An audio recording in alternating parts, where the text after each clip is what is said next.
every screenplay ever written begins with an idea. If you're watching this video, chances are you already have an idea. You're just wondering, how do I turn that idea into a screenplay? You might be saying, I have an idea for a movie, I just don't know where to start. Or maybe you're even saying, I don't have a premise or a plot or any characters or anything, but I just sort of have half of an idea that, I don't know, would probably make a pretty good story. Today, we're going to be talking about how to take your idea, or even half of an idea, and turn it into something that is going to be the foundation for a great story using something called the logline. But what is a logline? That is coming up right now.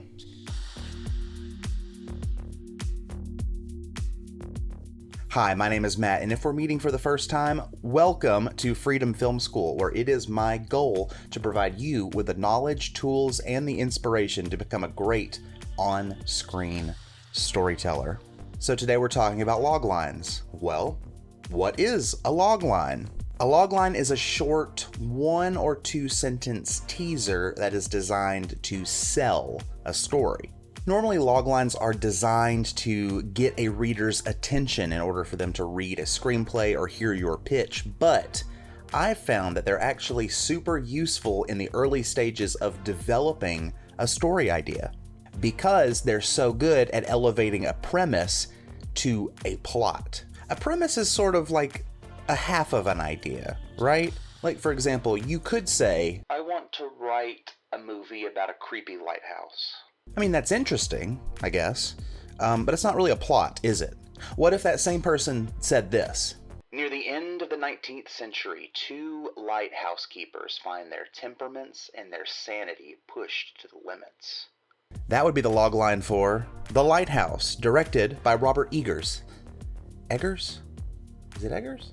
I actually have no idea. I've never heard it said out loud. Highly recommended movie, though. Maybe you could say something like this. I want to tell a story about a power struggle between a nun and a priest. I guess that's interesting if you're like an uppity film student, but try this on for size. At a Catholic school in the Bronx, a nun becomes suspicious of a priest when he takes a little too much interest in the school's only black student. Is she being overly protective or not protective enough?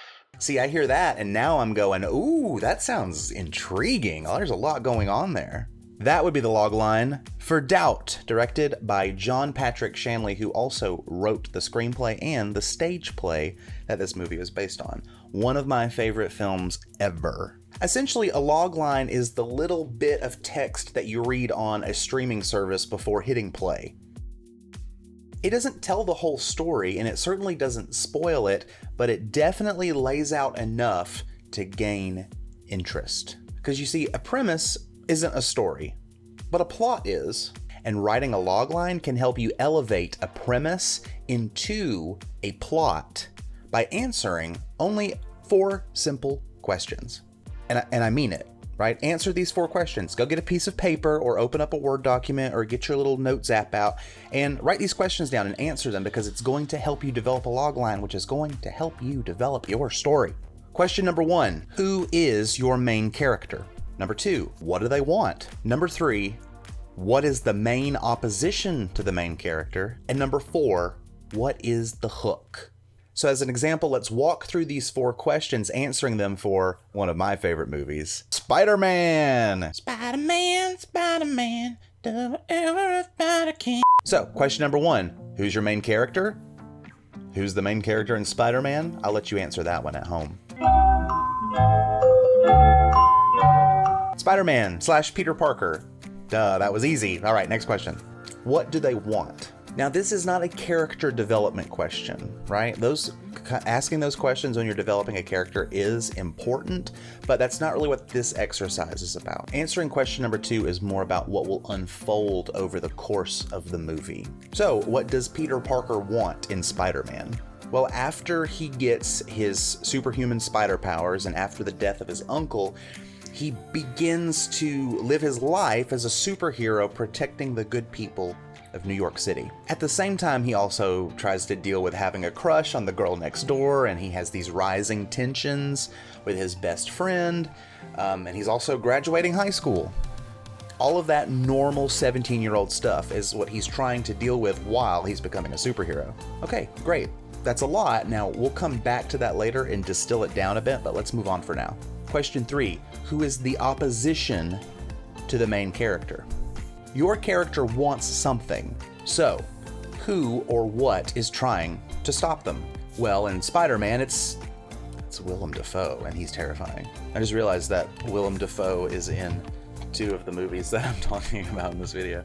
But it's the Green Goblin, right? He's the super villain of this movie, and he is one super villain. But believe it or not, Spider-Man has a second force that is trying to keep Peter from getting what he wants, and that is life itself, right? Life itself is also one of the antagonists of Spider-Man.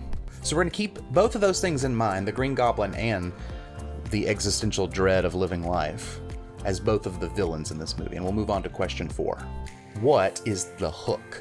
What is it that makes your story unique or interesting? Hooks provide a certain level of irony. So Spider-Man's thing is not just that he's a superhero, and it's not just that he's a teenager, but that he's doing both of those things at the same time. He has to juggle being a superhero and being a teenager. So let's back up and let's see what we have on all 4 of these questions.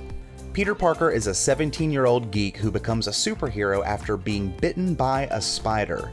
He has to juggle fighting crime and battling the Green Goblin, a supervillain, and his personal life, rising tensions with his best friend, the death of his uncle, and a blossoming romance with Mary Jane, the girl next door.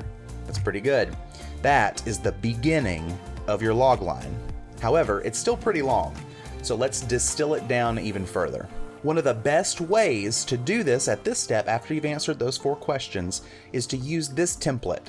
I made it up. It's not perfect, but it's pretty good. And you'll find that a lot of loglines out there use this template. Just saying it out loud is going to sound like nonsense, so look at it on the screen with the brackets because it's going to help you, and we'll fill it in a second. After protagonist, inciting incident, comma, he/she has to plot, but hook. So let's try this with Spider-Man.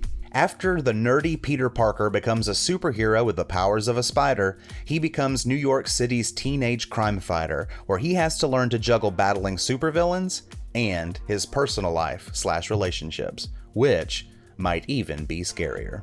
See, that sounds like a fun idea for a movie, and your brain can go in a million different directions with that as your foundation. It's short, it's effective, and I know exactly what I'm in for. Now, in reality, because you write loglines for producers, a real logline would actually be much shorter than even what we just wrote.